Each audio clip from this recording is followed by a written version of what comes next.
What's going on, everybody? Welcome to another episode of Locked In GSW Podcast. I'm Brandon Freno. Joined by me is Corey, Mr. Sports Fanatic himself, and our other guy, Chris Polo. How we doing, fellas? Feeling good. A lot better than Thursday. Oh, hell yeah, for sure. What's up for Easily. National? Bashar, try to get in here if you can, man. All right, so Warriors pull it off, bounce back, dominated game. God, I can't talk tonight. Warriors bounce back, win 107-88 versus Celtics. Um, let's go ahead and start from the top of the game. What did you guys see that went right for the Warriors in this game compared to game one? And what do you think? What do you think was in their mindset? Let's start with you, Chris. Yeah, I mean, clearly they came out with more intensity on both ends. The defense was completely different really throughout the course of the whole game. I mean, we could sit here and say, okay, Boston just went cold, but I would come back with that with, Jason Tatum didn't shoot 17%. He put up 28 points today. And they went cold partly because just the Warriors are playing really good defense. I mean, Steph Curry in that third quarter too was playing some really inspiring defense. I mean, he was everywhere. Both teams shot exactly the same from three. They were both literally 15 for 17. For me, the first quarter, I was just more worried because there were so many opportunities that were just left on the table. A lot of missed layups. They also missed free throws throughout the course of the first half. So I was a little worried after the first quarter.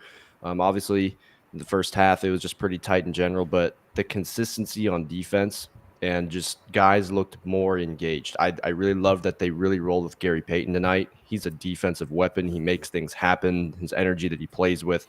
And Jordan Poole, biggest thing for me tonight was Jordan Poole waking up there in that third quarter. They waited a long time to go to him in that third quarter too. Like I was sitting there like, man, I don't know if Jordan Poole's going to actually play in this third quarter. It kind of felt like Steve Kerr's kind of had enough of that and didn't really want to see that at that point the rest of the game. But when he did go back in, he immediately hit a three off the dribble. And I was like, that didn't look like the hesitant Jordan Poole I saw last game.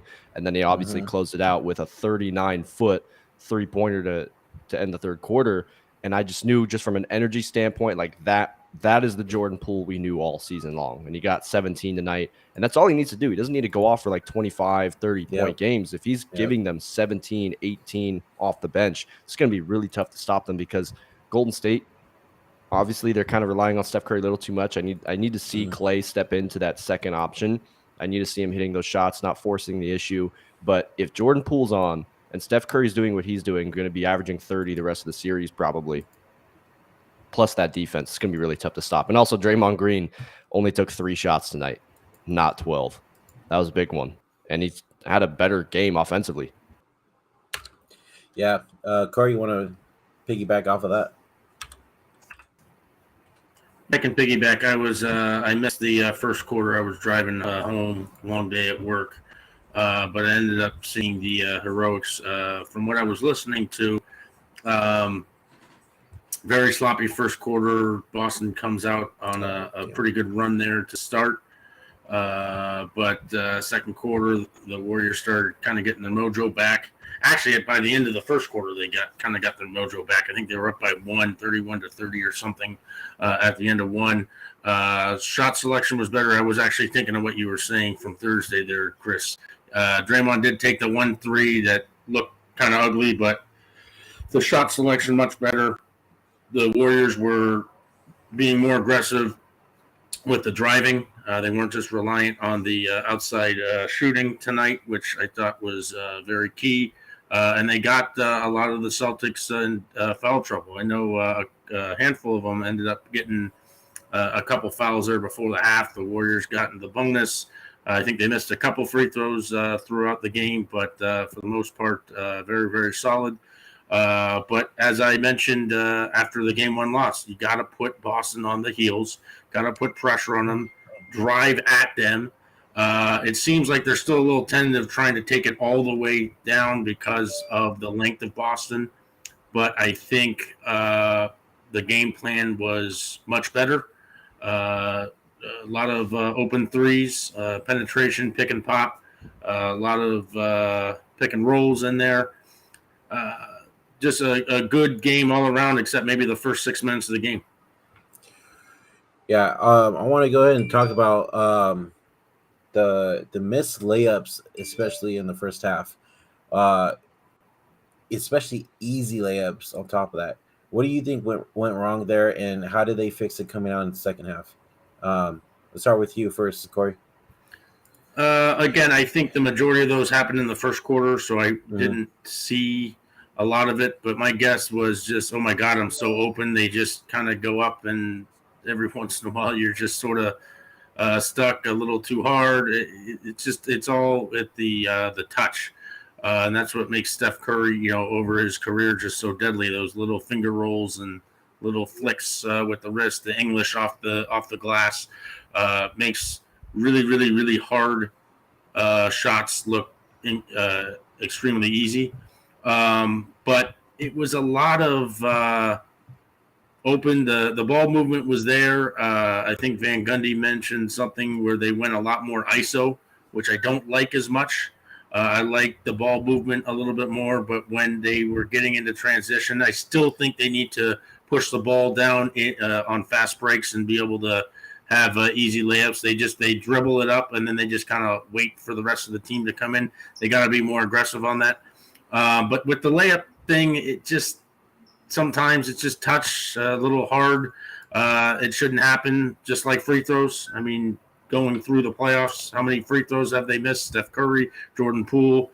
It's one of those head scratchers, I guess. Just didn't, fortunately didn't come back and bite them today. But just stay aggressive. You probably won't be able to get the amount of calls that they have been getting in Boston, but just push the tempo. Boston likes that slow, rugged, least amount of possessions as possible. But the defense showed up, and that was the other big key.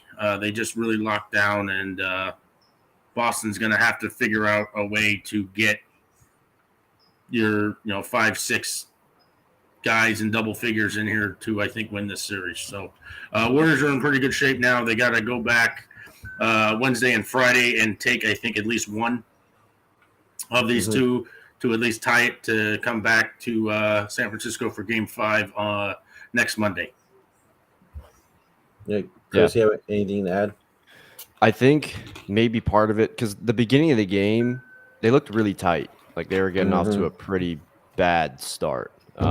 Offensively, I just felt like, here we go again, in terms of just picking right up where they left off in the fourth quarter, just looking really tight, not really able to get a clean look. And I think that they just kind of felt that intensity and how physical Boston was playing. So I feel like when they got to the paint, maybe they're kind of rushing themselves a little bit. Maybe it was kind of getting to them. But I think that they just had to settle into the game. And it's frustrating that they left those points on the board. Thank God the game was not very close at the end, because if it was, we would have been looking at those layups like serious missed opportunities there. Combined that with the free throws that they missed. So I'm not going to sit here and act like it was a wire to wire. They played great the whole time. I think that Boston just came down to earth a little bit, and that helped. But that second half was like classic Warriors in the second half. And usually they'd have like these close games in the first half. Second half, they come out in the third quarter. They were the best third quarter team in the league. I actually saw this like a little bit after the game. So in that third quarter, specifically in the last 4.5 minutes, so the Warriors actually outscored Boston 19-2. Boston only had 2 free throws in the last 4.5 minutes. They didn't have a single shot from the floor. So if they can be that kind of team coming out of halftime with those adjustments, playing with that kind of intensity, like I said, if Jordan Poole's on, if Steph Curry's still on, which I expect him to be, but on top of that, if Klay Thompson's just showing up, it doesn't have to be Game 6 Klay, but if he's just showing up, it's going to be really tough to beat them. But at the end of the day, I do feel neutral, because we're going to Boston 1-1. That's exactly what Boston's goal was to take one game at Chase Center. Yep. So as great as a win this was, we're still losing that battle in that instance where we didn't defend home court. They should be up 2-0. I mean, you blow a lead like that in Game 1. so badly to the point you just weren't playing defense. I didn't actually see the stat till a few days after, but 13 of the Celtics 21 threes in game one were wide open. So that is the thing that they really locked down tonight. Like Al Horford was not able to sit there and just get a bunch of wide open threes. They did give up some wide open ones, but not nearly to the same extent in game one. And that's why, even though Jason Tatum played well, you saw that shooting percentage take a big dip, but also just coming down to earth because, of course, that fourth quarter was like historic. Yeah. Twin Empire says, do you believe the full court pressure on JT is having an effect on him during the second half?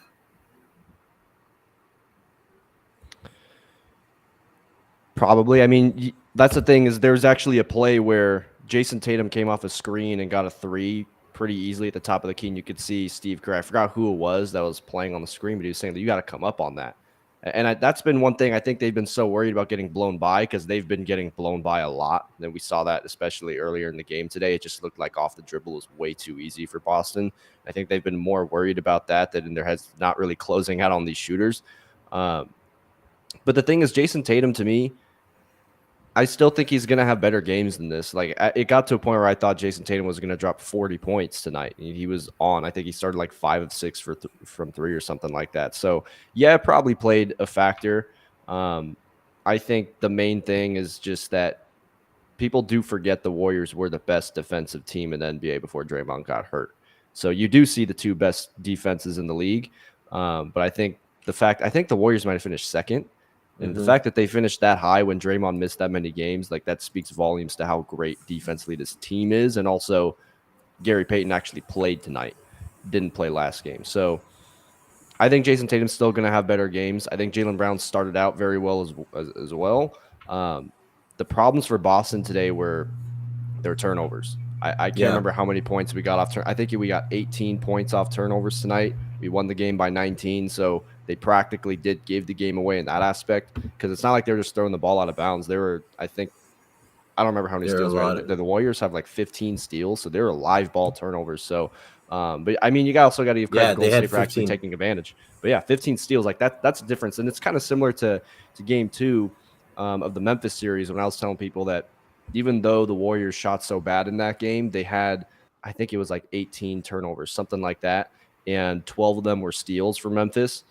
Steals are so different from, like, committing a travel or throwing a ball out of bounds or getting a shot clock violation. You're giving the Warriors fast break opportunities, and that's just what happened tonight. So the Warriors just did a good job taking advantage of those opportunities. The last 3 quarters. The first quarter, there were a lot of opportunities that they left on the table, but after that, the defense just kept getting better and better. Yeah, I agree. I think this game we basically gave a taste of their own medicine to Boston, and especially we only had 12 turnovers this game versus their 18, and we had 19 for Boston. Oh, it says 18 here. It was 33 to 15 points off of turnovers, just to give you the stat. I mean, it was a blitzkrieg of just locking down on defense and everything else. Their defense was just like 100 times better tonight for sure. And then on top of that too, start of the fourth quarter as well, Boston already threw in their towel. They said, "Yeah, we're not getting this done." So I mean, that kind of told you something there as well. So I thought that was pretty interesting. Twin Empire says, whenever the bigs catch the ball in the post, the guards are coming down and swiping. Yeah, you could see it with Steph Curry too. Like he was really making an effort in the post, like when Al Horford's down there to try to get that ball out. And the rebounding was pretty even too. Like not one team dominated the boards. They shot the exact same from 3. They both didn't shoot really great from the free throw line. They both had about the same number of assists. It really was, the difference was the turnovers. Yeah, you can't be turning the ball over like that against Golden State, especially if they're taking care of the ball. Usually Golden State's averaging, I think, like almost 16 turnovers a game in the playoffs, so 12 tonight. Huge for them. Yeah, huge for them. Another thing I wanted to bring out too is the fact that the hustle from Looney and especially Andrew Wiggins on the board, that was phenomenal to see. The hustle was there. Like you could tell that they wanted this game for sure. Yeah. Yeah, Andrew Wiggins had a really nice. I can't remember which one it was. I think it was somewhere in the third quarter, but Andrew Wiggins just made such a great effort play to come down the floor, get an offensive rebound, got a basket. He was doing that all night tonight, all night. Yeah. I'm gonna find some of the post game interviews from the guys, just to see what they had to say. Um, but Corey, you have anything else to say while I look for this real quick? Yeah, we were talking about with game one how Tatum couldn't get off and had a really bad game. He comes out of the block and just starts firing. Chris, I think you were right. I think he started 5 of 6 from the outside. But having said that, we're going to expect Horford, Robert Williams III, and Marcus Smart to combine for 6 points. So, I mean, there's sort of a give and take with this, one way or the other. But I think I saw a stat after this game that the Warriors have outscored Boston in the third quarter in 2 games like 73-38 or something. I mean, they completely dominated the third quarters. I could do the math and figure it out. I think it was something like 73-38. I mean, it's absurd. Plus 21 tonight, plus 14, I think, in game one.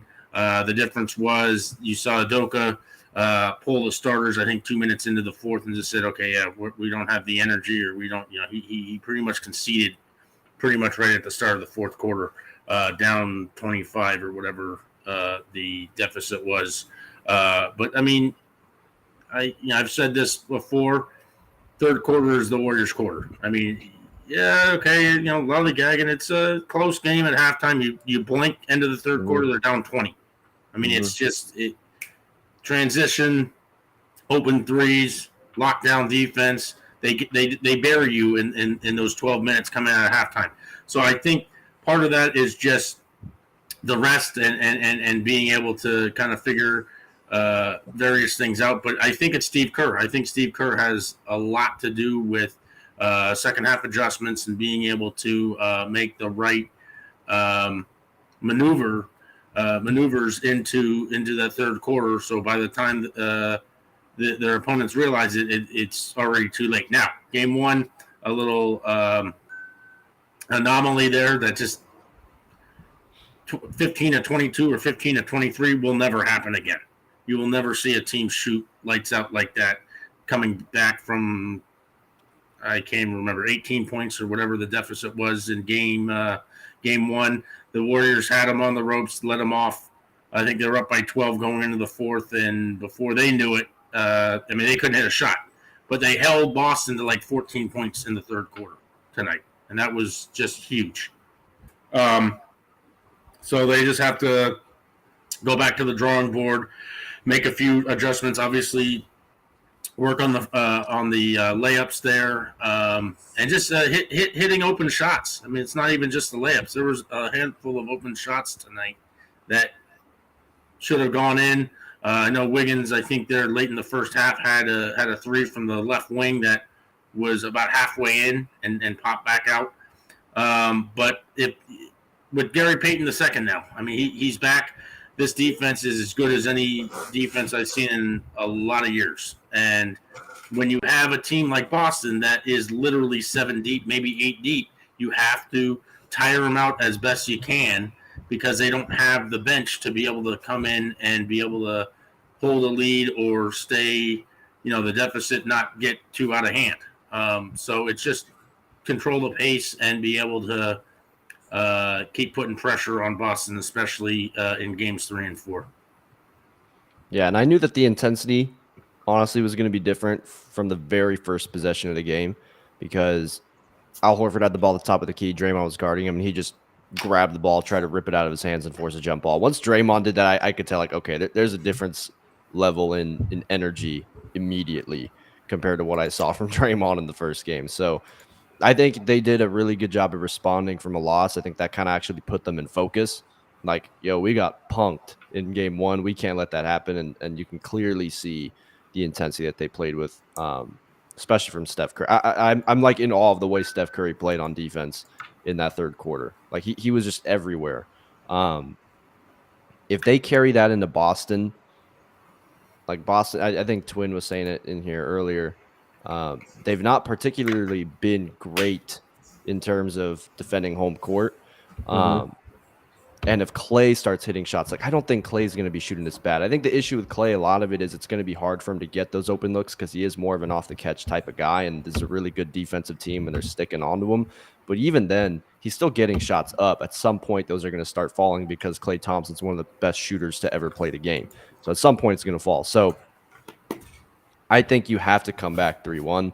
I don't want to be 2-2 and dance with these guys. You never know what could happen in the finals. You don't want to like go into game 5 and all of a sudden someone tweaks an ankle and it's 2-2 and I don't want to do that with this kind of team. I've seen too many crazy things happen in the finals when you think like there's no way anything could, turn it around. So I think that you got to grab both at Boston because Boston just won this battle in terms of we had to get one on the road. Now go take both. And if you're up 3-1, I'll be comfortable. Or I don't want to say comfortable, but more comfortable than 2-2, that's for sure. Just because this is a really good team. This is a really physical team. They've really put a lot of people on notice this year. I think one big issue for them is Marcus Smart can be a poison for them on offense. As a point guard, he just sometimes has really bad turnovers. He had a handful of bad ones tonight.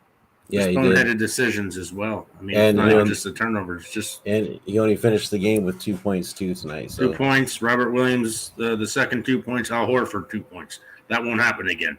No. I like where your mindset is there, Chris. I think the Warriors can certainly do it. I think it's in the Warriors' court and how they execute. I think Boston is on their heels. I know it's 1-1 and they have 2 games in Boston. And every Boston fan wants to tell us, they've yet to lose back-to-back games all series or all through the entire playoffs. Well, the Warriors are 5-0 after following a loss. So, I mean, the Warriors are in the exact same position as they are. The Warriors have outplayed Boston, in my opinion, through 7 of the 8 quarters. If you look at it throughout, I know the beginning of tonight's game was a little rough. Both these games were at home, so maybe Boston's a little bit different. But if you look at the home and road records for Boston's been a better road team in the playoffs. So how much the analytics mean anything, I don't really look at that as too much of anything. The crowd in Boston is wild. It's crazy. Boston fans are just nuts. I know we have at least one Boston fan listening. Shout out to my buddy Jim. But I think the ball is in the Warriors' corner because I think they have outplayed this team 7 of the 8 quarters. And if they can just keep the foot on the gas and just keep pushing, maybe try to bury them again in the third quarter, just take the whole thing here for games 3 and 4 on Wednesday and Friday. It's just to do everything you can to take the crowd out of these games.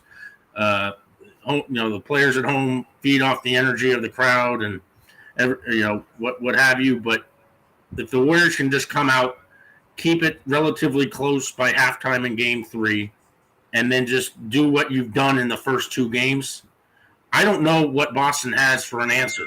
You looked at that fourth quarter, how many, Chris, you mentioned this, how many of those threes that they were just killing were wide open? Just the ball movement, lackadaisical defense, took the foot off the gas pedal, whatever it is. You have to play hard for 48 minutes. Do not let up.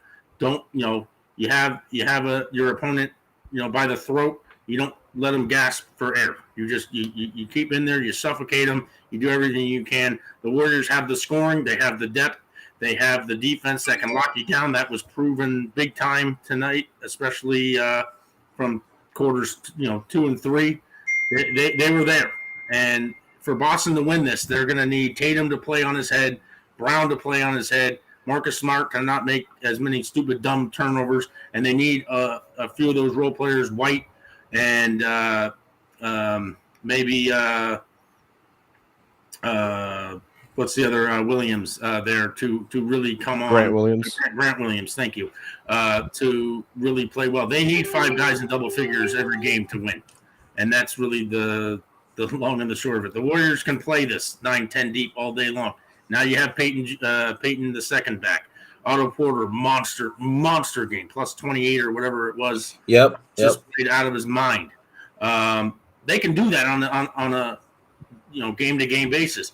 Boston has to play more flawlessly and not turn the ball over 18 or 19 times, whatever the final numbers were. The ball is in the Warriors' court. They need to go in on Wednesday, make a statement in Boston, said, yeah, there's a reason why we went to 5 straight NBA championships. What are you going to do? How are you going to make the adjustments for game number 4? We have to come out and win this game 3, take the momentum completely out of Boston, and then, playing with house money, but try to take game 4, come back next Monday for game 5, and maybe try to close it out then. Boston has to play with less mistakes. The margin for error, in my opinion, for Boston is so slim because they don't have the depth. They don't have the collective scoring minus your Tatum and your Brown. And, if Horford's very erratic, just like Marcus Smart. You have Robert Williams is pretty much just a big man who can block, rebound, and maybe, you get a putback, almost like a Looney. But to me, Looney just does so much more than just stand by the basket and rebound and put layups back up. So the Warriors, I think the ball is in their court, and I think they can take care of business even in Boston.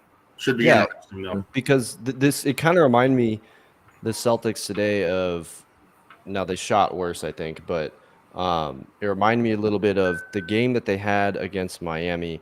Mm-hmm. I think it was game 3. Jimmy Butler didn't play in the second half. They still lost. They had 22, 23 turnovers or something like that. And I was kind of seeing that kind of Boston team show up today because of all those live ball turnovers we were talking about. The physicality for Boston's there, but the defensive tenacity of the Warriors was just better. It was better than what the Celtics brought tonight. And it's not like the Celtics played bad defensively. I think that the Warriors just capitalized in that whole second half. And, when you're not playing good offense, when your shots are not falling, it kind of takes energy out of your defense also sometimes. So, no, I agree. In Boston, you got to take the energy right away out of the building. You can't have these routine games where the Warriors tend to go out there, have these very slow starts, and it almost feels like they have to claw themselves back into a game, and they have to dominate in the third quarter to separate. While that's great, I don't want them to have to do that. I want them to be able to just take the energy right away from the first quarter and have a wire-to-wire victory. It's okay if the other team has some runs here or there, but just take control of the environment in that game. Take control of the environment in the building. If you can do that, you can dictate the game. You can dictate the way Boston has to play that night. If you do that twice, you should be okay. I don't want to be tied, like I said.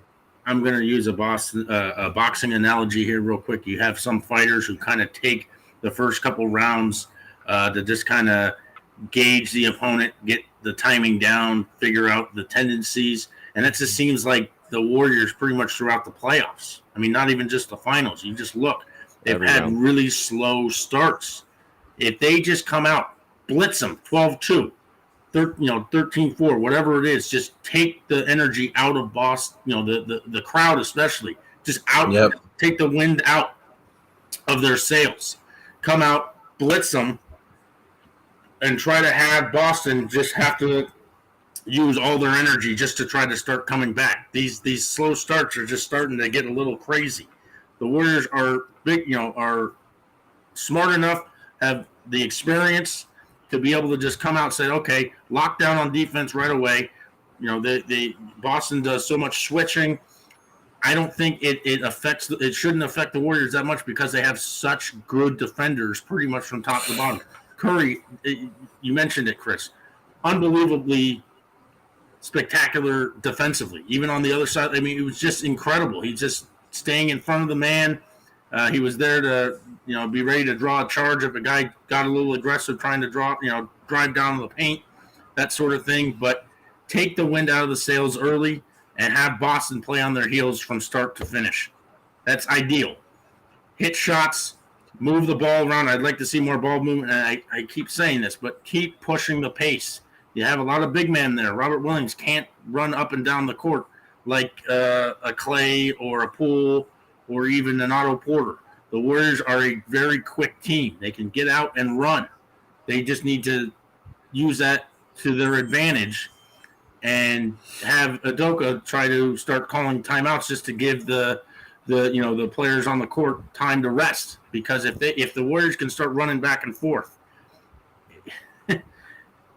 Boston has 7-8 guys that they play, and if they can just kind of get in there, get them into foul trouble like you did tonight, Boston's going to be on their heels throughout the rest of these finals, I believe. So I wanted to ask you guys something. What do you think changed for Jordan Poole? Because I mean, his shots were going in. I mean, you saw him make a half court buzzer beater. The guy was on fire. That was another reason why I feel like we started to pull away as well. I think GP2 finally playing also gave a boost to all the players as well. So I just kind of want to get your take on the pool party. We started seeing a pool party tonight. I think that in that third quarter, because it took them a long time to bring in Jordan Poole. I don't know if someone talked to him at halftime or what, but I think that he was aware probably after 6 quarters of playing that he was being a little passive. Like even when he was taking the ball to the basket in that first half, it looked like pretty weak. It looked slow. Like it didn't look like the explosive Jordan Poole, off that first step that we saw all year. Yeah. And I think that what also might have helped him feel more comfortable in being aggressive when he re-entered the game in the third was they were already on a run and they were already starting to pull away. So with only a few minutes to go to end that third quarter, when he came in, it felt like he had the green light. It didn't feel like, okay, there's a tie game or it's close in the fourth and Boston's making a run right now. Like the Warriors had all the momentum when he came into the game. And I think he just rode with that. But let's see if it actually translates in Boston. It's very possible that maybe he only played like that because they had a lead. Maybe, he is going to get a little tight if it is a closer game. I hope not. But I think that is probably those couple things. It's just being able to sit there and also probably realize, because he understands what his rotation is. He understands that, Steve Kerr definitely sat him for longer than usual. And there's a reason for that. And I think that he just wanted to respond to that moment because he's a guy who talks a lot of trash. If you look at the Damian Lillard interview, I think with Bill Simmons, he was talking about how the first time he really noticed Jordan Poole was the time where he was talking trash to him, and Jordan Poole's a rookie. Like this dude is he's someone who has that, I don't know what the word is for it, but he's not going to try to shy away from a moment, if that makes sense. He's not the type of dude to just kind of like sit back and play passively. I think that all that really was in the first game, it's not really him. It was just more, I'm in the NBA Finals. This is a crazy atmosphere because I've been in the building for those finals games. It's really, really different, even from the Western Conference Finals. I think that there was going to be some of that for Boston too. And maybe that happened tonight for Boston because they started to just look lifeless in that second half. Maybe that got to them a little bit. Because I thought game one, regardless, Boston, it being all their first NBA Finals, they're going to come out with loads of energy. They should be going 100 miles an hour at that point. And here, maybe that kind of simmered down a little bit. But with Jordan Poole, I think it was he knew he didn't play good in game one. He knew he wasn't playing good in the first half.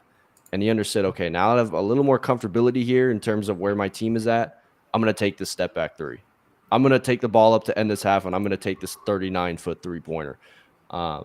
He looked like he had different intensity. Even in the fourth, when you could call it garbage time, he was playing really fast, and you could say like maybe it was a little out of control, but it was a different type of Jordan Poole that I saw in game one, whereas he just looked scared, where he was making mistakes and not playing that aggressive. Like he looked like he was really trying to put his foot on the gas and not sit comfortably on the lead. So I think that he really took that game one lesson and just learned from it and just implemented that into his play in the second half. So I hope that's something that translates. I hope it's not just because they had a lead and he felt more comfortable. I want him to come into game three. Whenever he first checks in, I want to see him playing with that mentality of, I'm going to go to the basket. I'm going to take my man. I can beat anyone that is guarding me. I'm going to get myself to the line, or I'm going to get a finish at the rim. And I have the confidence to take these 3-pointers coming off screens, taking a step back, because that 7-shot Jordan Poole in game one, I did not like that because he was already making mistakes, already turning the ball over. Today, he was so much better in just about every single way. Yeah, you heard Klay Thompson say during the media day yesterday that he did have a talk with JP and to basically, he told him to basically, calm down, relax, just pretend like it's just another regular game, because I mean, we could all tell that the guy was a little bit nervous because it was his first finals appearance and everything. So, um, Chris, I also wanted to ask you. I missed what you were saying in the 95.7 the game space. But what were you answering when I was like joining like the last part of your answer, and then you kind of went back down to listener. But what were you guys talking about before I joined? Yeah, so I jumped in talking about a few things. One, I touched on a Steph Curry thing because they were talking about how Steph Curry plays great in these finals and always just gets trashed and never gets credit. And I was basically saying, like, it's interesting how double standard with Steph Curry, like Klay Thompson will have like a magnificent game 6 and we never stop talking about it. In terms of national media, like they never stop talking about it, right? Or they never stop like talking about like how Kevin Durant played in those finals. But then when Steph Curry has like game 7 in the Western Conference Finals, or like against OKC when he had that flurry, or if he drops 49 against the Raptors and averaged 30 in the series, like no one talks about it. It's weird. And people only ever highlight the bad moments, like, oh, he threw that behind the back pass out of bounds in the finals in 2016. Like that's all people. It's like people cherry pick that stuff, and I don't know what it is when it comes to Steph Curry, but I touched on that a little bit. But also just saying how the thing is, who's going to be stepping up to be the second option. I Exactly. think it has to be Klay. Now, if Jordan Poole steps up and takes that, fine. But either way, Klay Thompson needs to show up to be that counterpart to Steph Curry because Andrew Wiggins, although he didn't have as great a game offensively today that he did in game 1, and I'm not even saying like game 1 was great particularly, but it wasn't as good in terms of his point total. Andrew Wiggins shouldn't have to be the guy that they're looking to be the second option. He should be the third or fourth option, like third option at best. Like to me, it's Steph Curry, Klay Thompson, and Jordan Poole. Those are the three. And then Andrew Wiggins, everything he does, every 3-pointer he makes, every time he attacks the rim or gets a putback, that's icing on the cake. Andrew Wiggins should not have to be the second guy. So for me, I was talking about, can Jordan Poole continue this? Because he was really struggling in game 1 and he woke up, but also, is Klay Thompson going to show up? Because if Klay Thompson doesn't show up, I don't want to get to a point where we're sitting here hoping Steph Curry can just backpack this team to a bunch of wins. Because if we get to that point, like I was saying, I think I said it here earlier too, Steph Curry is someone you can take out a lot easier than someone who's like 6'10" and can get a shot from anywhere because he is smaller. So the reality is if you want to double him, if you want to blitz him, and your thing is, okay, we're going to make someone else beat us, that's when Klay needs to hit shots. That's when Jordan Poole needs to hit shots. That's when Andrew Wiggins, if he's in the corner, is a plus, or Otto Porter Jr. But they need a consistent threat on the offensive end. They need a consistent threat hitting perimeter shots. And to me, Klay Thompson, tonight he was forcing the issue a little bit. I do like that Steve Kerr left him in late in the game because he wanted him to get his rhythm and also just get some misses out of the way. Because the more you keep shooting, at some point you're going to find it. So yeah, I was just kind of touching on, the consistency and then the Warriors finding a second option because tonight, if you look at the point spread, it was Steph Curry and Poole, and after that, it was like little sprinkles here and there of a few people, and then game 1, obviously, we all know what happened there. So that's my biggest thing. If they get if Klay, and I said there if Klay is hitting his shots and Jordan Poole is getting 17, 18 tonight, it's over. There's no way Boston's going to beat that team as long as they're playing the way that they should defensively. There's no way. Yeah, you want to add anything else, Corey? Yeah, I was going to actually go back to the Jordan Poole thing. You were asking Chris a question. I see Jordan Poole a lot like Klay Thompson, where they're very streaky. So if you can get Jordan Poole to start, or when he doesn't start games now, but when he first comes in, if he can see the first few shots go in, even if it's just a mid-range, 10, 15 feet away, it gives him the confidence. He kind of sees, okay, there's a rotation tonight. This is how this should happen. And then he can kind of go on that flurry like we've seen with Klay, obviously, like we've seen with Steph over his illustrious career. But I agree with Chris. I mean, Chris has been spot on pretty much with every point that he's made tonight.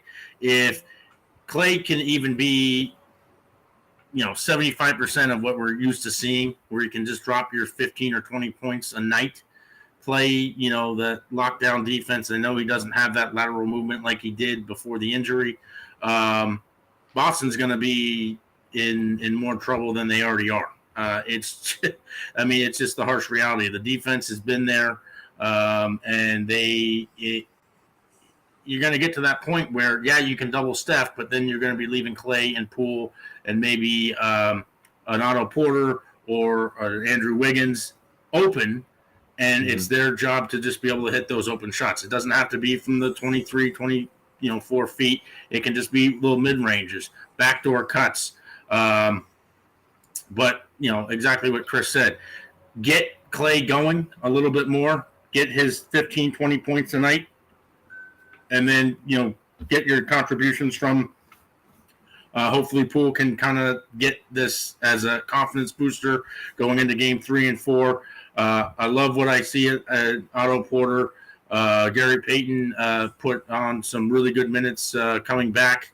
And that's the other thing. I mean, Payton, his defense is it's so underrated. It's unbelievable. And he can guard 1 through 5 if he has to. Yes, he's undersized. Boston should be able to exploit that with whoever he's guarding to just post him up. I think he'll struggle a little bit with that. But all in all, the Warriors should win this series. And they should win this series in 5 or 6. If they execute, they don't turn the ball over. 12 turnovers tonight. That's fine. Force Boston into those turnovers like you did tonight, the 18, 19 turnovers. Get out in transition, hit your open shots, and just have, all in all, just have Boston playing on their heels, using and exerting all of their energy that they have, the limited amount of energy that they have because they don't have the bench. Take care of it. I think, Warriors fans are a little nervous after game 1. They just, they blew, the fourth quarter lead and just couldn't get it going. Hopefully this is a momentum. I know we have another 2 days off. These finals just drag and drag and drag. It's just, it's absolutely insane. But come out of the blocks early, get Boston to a big deficit, and see what Adoko does to adjust and things like that, and get them in foul trouble. Just be able to force them to not be able to play as aggressive. It'll be interesting to see how the officiating is called. Are there going to be those ticky-tack fouls? I think in the first 2 games, at least what I've seen, I think they've allowed them to play a lot, which is the way they should, especially in an NBA Finals. I think they should be doing that throughout the NBA season, but especially in the finals, you got to be able to just let them play a little bit, work things out. I know Draymond and Grant Williams were tussling up there a little bit. I think that's the point you were about to make. The Warriors are deeper. The Warriors, I think, are as good, if not a better defensive team, and they have more scores. So the ball is in their court. They just have to be able to go out and execute and see how Boston reacts and adjusts. Yeah. No, I agree. So I'm going to pull up some of the podium reviews real quick. The first one's with Steph Curry, and then I'm going to talk about Klay Thompson afterwards. So let's check it out.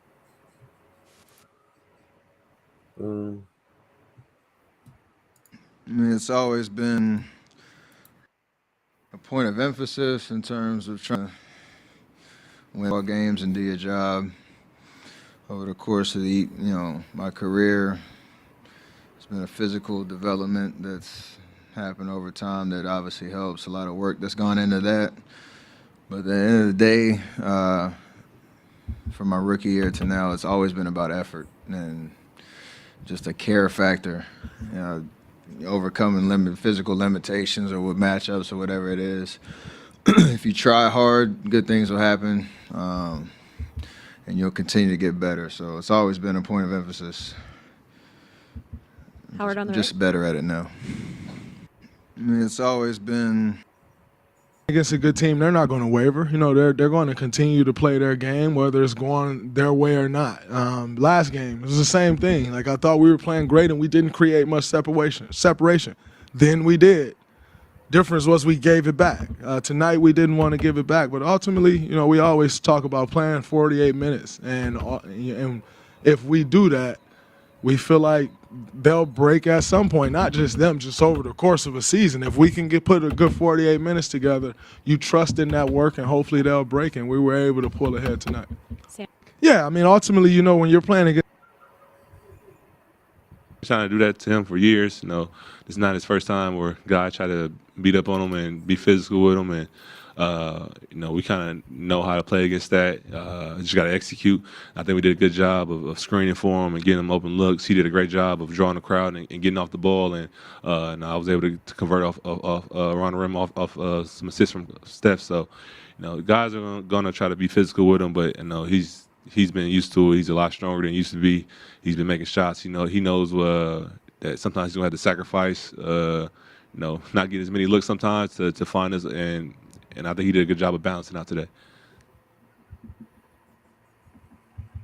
Yeah, I mean, you know, Steph was breathtaking in that quarter. Not just the shot making, but the defensive effort. He just doesn't get enough credit for his level of conditioning and physicality and defense. You know, people go at him to try to wear him down because they know how important he is to us offensively.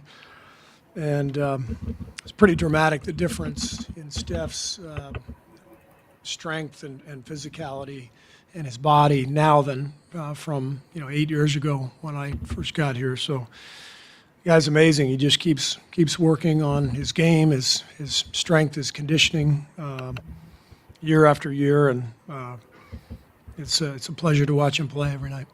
Tim on the right. Yeah, I mean,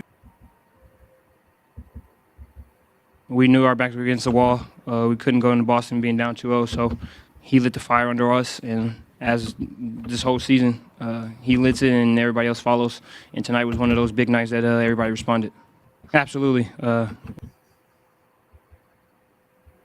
Did it hurt when you fell, you know, on that, I guess, transition? No. Did you fall on the left elbow? I tried to tuck and roll as best I could. Does the elbow hurt when you're out there playing? No, I don't. It's adrenaline. We're just going. How about the three from the corner? I mean, how much have you been able to shoot over the last couple of weeks with your left arm? Quite a lot. Okay. It looks pretty good, doesn't it? You hit it. Gosh, there we go. Couple ones. I think that is it. So there's a couple interviews right there. So I mean, you guys heard their answers and everything. What do you take from it, Chris? Yeah, I mean, Steve Kerr was talking about defense from Steph Curry. I've been saying that since the game ended. It was a really awesome effort to see from Steph. And Corey, earlier you were mentioning like tiring out the Celtics, and that's why I've been kind of saying like this is a different kind of team that Boston's playing. Like this is not Jimmy Butler.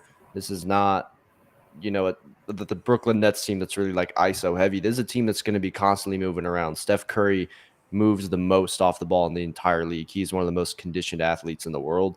And with this Boston team, the reason I thought they would originally go up 2-0 on Boston was because I thought in game one, a team that's never been in the finals was going to be going 100 miles an hour. You know, like this is a huge moment. They're going to come in with all the energy. They understand that they're playing a team that's very experienced in the finals. They're on the road. Like I thought, okay, game one, they're going to use all their energy in the first quarter. They're going to jump the Warriors a little bit in the first, and then they would get tired. Whereas they got to the fourth, and then they just couldn't miss a shot, and the Warriors looked kind of dead in the water, where I think maybe we saw a little bit of that today because Jaylen Brown came out of the gates firing. Jason Tatum started out amazing. I thought he was going to drop 45 points tonight. And I think maybe you saw, like, as the Warriors' defensive intensity picked up, they had just had a more consistent energy throughout the game. And I think that's where you kind of probably started to see that Celtics team start to get a little tired out because, like, Steph Curry's conditioning allows him to still be that threat on offense, but also you can see him on defense picking up his intensity level. Like, Steph Curry plays hard on defense and he tries, but it was different. Like, I don't ever like watch a Warriors game and think like, wow, Steph Curry's defense in this quarter. Like, that rarely happens throughout a year that I start to really see that. But it was very obvious to anyone who was paying attention in that quarter how much energy he was using. He was staying in front of Pritchard like one-on-one in an ISO situation. He's running down the to the paint to try to like swipe at Al Horford or get in passing lanes. He was everywhere. He was kind of like trying to be like, do what Gary Payton does, who's just everywhere, always trying to make a play on the ball. And I think Gary Payton actually helped with a lot of that energy, because I don't know how healthy the guy actually is. And obviously he was talking there saying that he feels pretty good, but the adrenaline's helping not feel the pain. But either way, he's out there, he's running, he's getting out in transition, he's getting those passing lanes. He looks like he's still playing with the same energy level that Gary Payton plays with healthy. So I think that you do see a lot of that. And Draymond was talking about, you know, the course of 48 minutes. I think that consistency and that energy level is what we saw tonight. And I think that's where Boston might struggle a little bit without that finals experience going up against a team like this. So I'm really confident going into game 3 just because of what I was able to see energy wise alone. I don't expect Boston to shoot the way that they did in game 1 of the fourth quarter. Jason Tatum, although I expect him to have good games, I think that we saw Jaylen Brown come down to earth a little bit. I think we definitely saw Marcus Smart come down to earth because he had like 18 in game 1 or something like that. You know, how much longer are they going to expect contribution from guys like Derek White off the bench? You know what I mean? So if they can just continue that energy level and not tire themselves out, not allow Boston to control the tempo, essentially, they're in really good shape. If they can just go into game 3 right out of the gates, control the tempo, control the pace of the game, and make Boston try to play their style of basketball, they should be fine. I think they'll come back to Chase Center up 3-1. Yeah, just to piggyback off that as well, foul trouble. They got Boston into foul trouble pretty early, and I think that, A, frustrated them, but 2, just exerting a lot of energy. So by the time you get into that second half, even though you have the 15, 16 minutes of rest, the Warriors can just come out and score in bunches. And it's just, there's not a lot that I've been able to find an opponent to be able to do about it, as long as the Warriors are executing and not making stupid, dumb mistakes, including turnovers or just, turnovers. I'm trying to think of another example there. But the Warriors just need to be more aggressive. And I think you saw that today, at least from what I saw in the second quarter on. But go at them. Force them to make a move, to either foul you, try to take a charge, or hope that someone's coming, backdoor for like a double team or something. The Warriors have the tools. They have the horses here to be able to really put Boston on their heels for the remainder of this series. It's just a matter of how well they're going to be able to execute, not turning the ball over, giving Boston extra possessions, and allowing Boston to try to control the pace back to their slow, rugged, just sort of, just walk the ball up the court and shoot with 2 or 3 seconds left in the shot clock. There was a couple shot clock violations that the Warriors had, I think, there in the third quarter as well. That's huge because it just takes all the air out of Boston there. Boston, to me, is still in a lot of trouble here, and it's just it's just going to come down to if the Warriors can execute or not. Yeah, I mean, Boston makes a lot of mistakes. Like, I'm pretty sure their average turnovers per game, both these teams are almost identical. So as long as you're executing your game, if you're operating your offense the way you want to, if you're controlling the tempo, Boston's going to make mistakes too. Like tonight, the Warriors just took way better care of the basketball.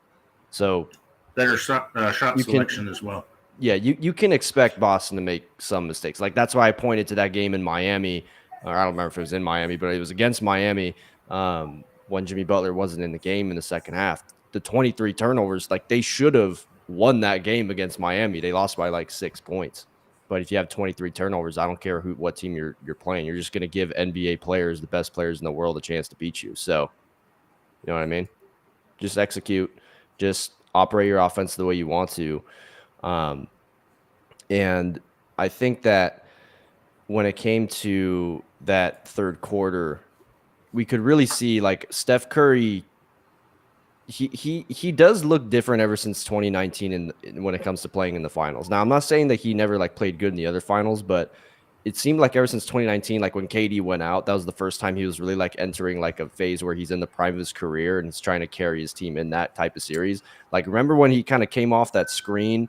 I think Otto Porter set the screen and it was like on the right wing, but it was deep and he took that three. I was like, when he took that, I was like, oh my gosh, sometimes this guy's like a psychopath. Like, how are you expecting to take that shot in a close game or in a game like with this magnitude? And he's just done such an amazing job stepping up. I mean, he's probably going to end up averaging like 31, 32 in this series. It's just about who else is going to step up on the side. So going off of that, I kind of want to share this video because they actually asked about this when KD left. It all basically started with Steph Curry, and Draymond answered the question to this. So let's check it out real quick. Feels like this is a little bit different, at least through these first couple of games. It's a lot of Steph, and then just trying to find where the rest of that offense comes from. Are you guys feeling that? Is this going to have to be done a different way? Oh, well, I think our offense is always a lot of Steph. It all starts with Steph. Whether, when KD was here, our offense still started with Steph. And, that's the way it's going to be. Feels like this is a little. So, I mean, it's basically what you just said, Chris. So I just thought it was perfect time to show what Draymond said. Yeah, because I mean, like, Steph Curry was great like in 2014, 2015, 2016, but like people don't really realize that this dude had a really late prime. Like, he hit his prime really late. I mean, if you look at Steph, like, Steph's been great this year, but if you look at Steph Curry last year, if that Steph Curry was playing right now, this series would not even be close.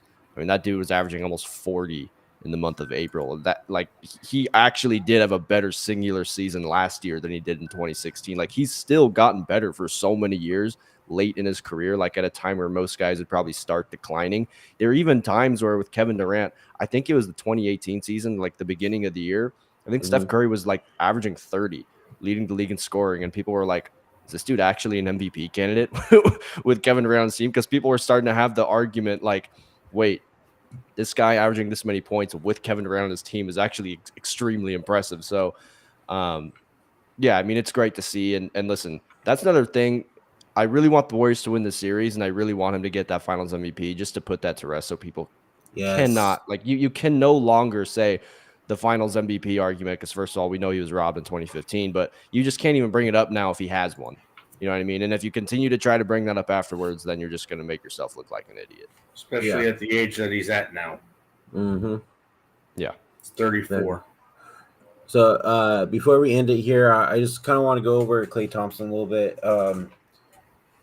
What does Klay have to do to start basically, contribute to the game? Because, I mean, I feel like the past two games, he hasn't really looked as good. Do you think it's because of Boston's defense, or do you think it's because he's actually really struggling?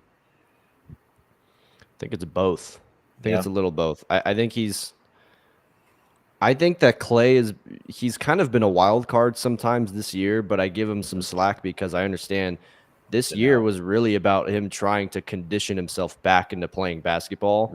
So you come back in January, you're on minutes restriction for a while, and all of a sudden now, because he came back midway through the season on minutes restriction, now you're in the NBA Finals. Like, you're playing playoff basketball. You're playing a team like Memphis, and that's just a lot to ask for a guy who hasn't played in 2 years coming off two long-term injuries.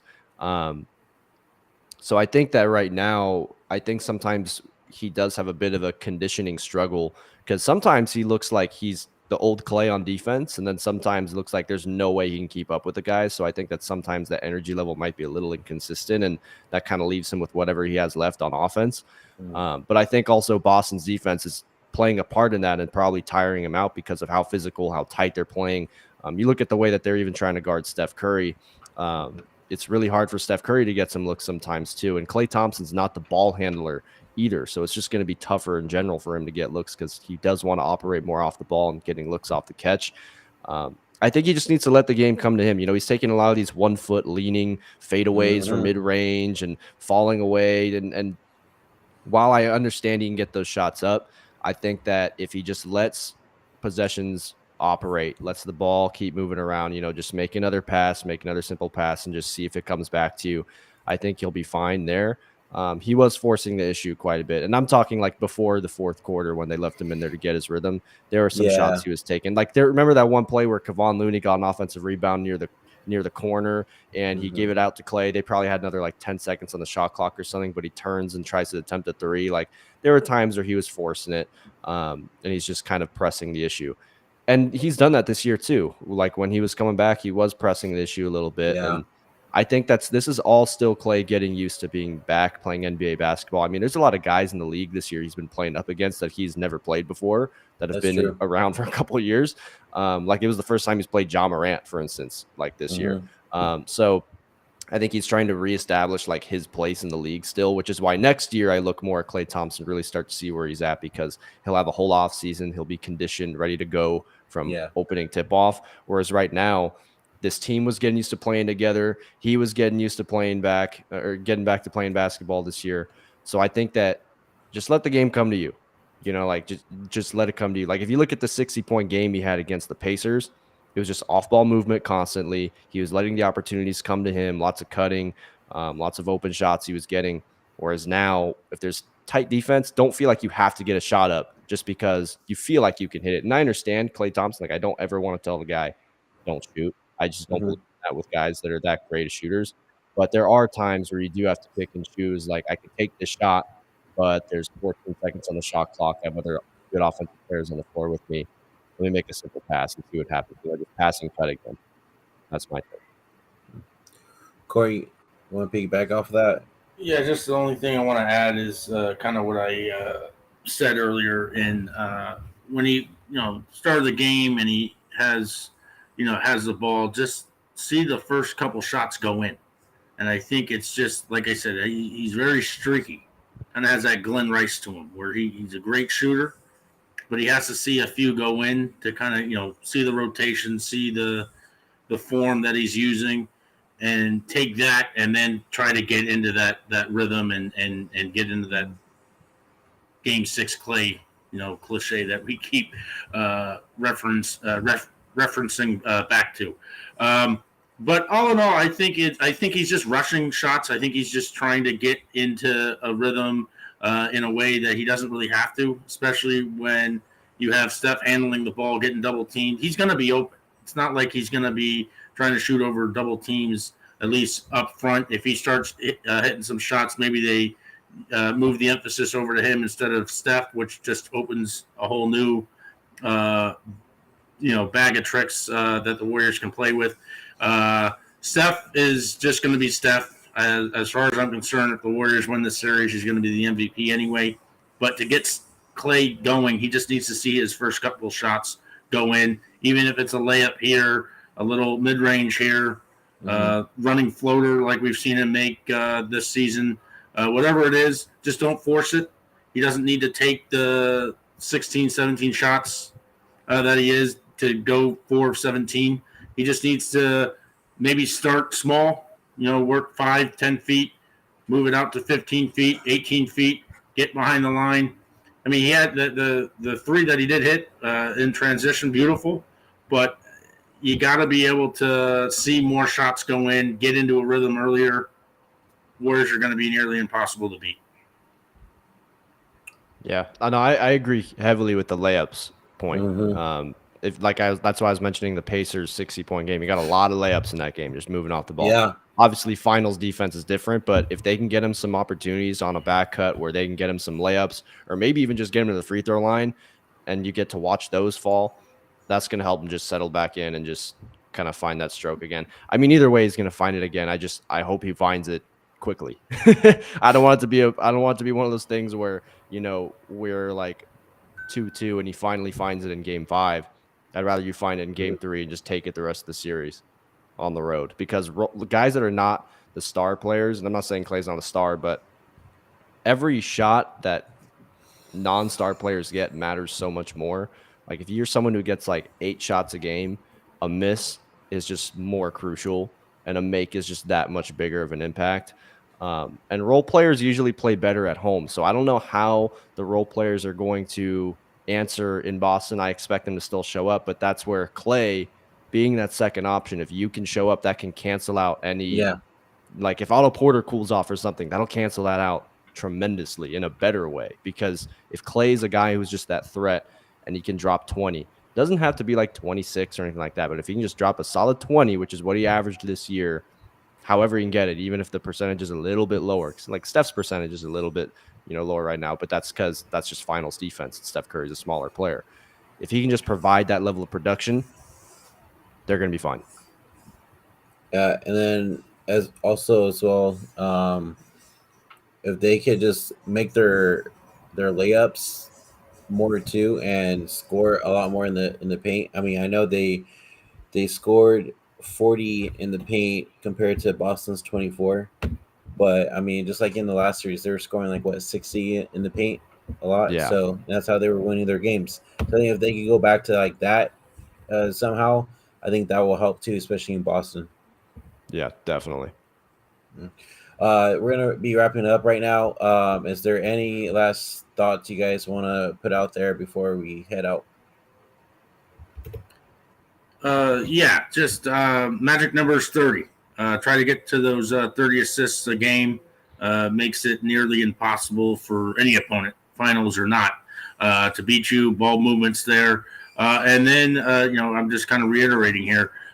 Turnovers by Boston have to be executed into points somehow, even if it's going into a foul and then a couple free throws. So it's just one of those things. Sorry about that.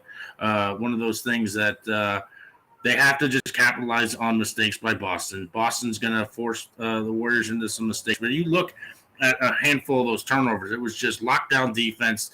Player with the ball, whoever it was, White or whoever, trying to throw the ball out, hoping that the guy's there. Warriors intercept it, and start heading the other way. More of that, get Boston out of the rhythm, get the crowd out of the game early, and have Boston do everything that they can to try to jump back into the game while playing on the heels. Yeah. No, like last thing for me is start out the game well, right? Like come out of the gates firing. Don't wait for like the second half to make an adjustment and like you got to have a monster third quarter. Be able to come right in on, right in the beginning of the game. The way Jaylen Brown came out tonight, basically, and Jason Tatum came out. Steph Curry, Klay Thompson, Jordan Poole, whoever's in the game, Andrew Wiggins, come out with that level of intensity, take control of the building. Don't let the crowd start to have too much fun. And because I do expect the Celtics to play better at home, even though I know that statistically, like if you look at the analytics, they're a better road team. But just because role players tend to play better at home, I expect them to be more comfortable at least. So if you can take that comfortability right out of the building immediately, you can take control of the game immediately, just the rest of the 48 minutes. Love to see a 15-4 run right out of the chute. Just put Boston on their heels early. Yep. Yeah.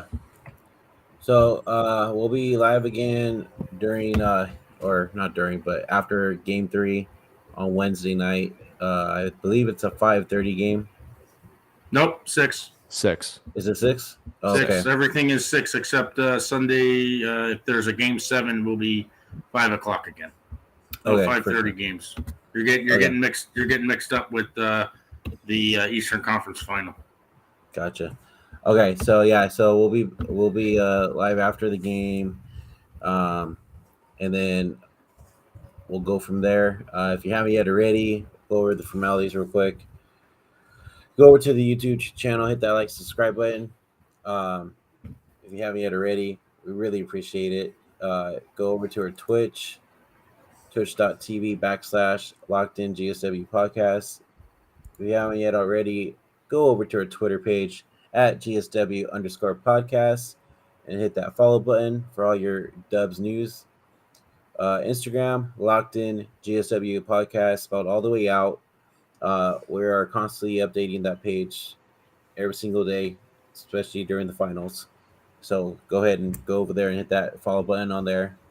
And then our Facebook page as well, spelled all the way out, Locked In GSW podcast, and you'll find all our content on there as well. Other than that, if y'all have nothing else to say, I think we'll end it here. That it? Everybody good? All good. Let's just get a game 3 win. Yes, sir. Just waiting for Wednesday. That's it. Yep. Until next time, Dub Nation, go Dubs. Peace.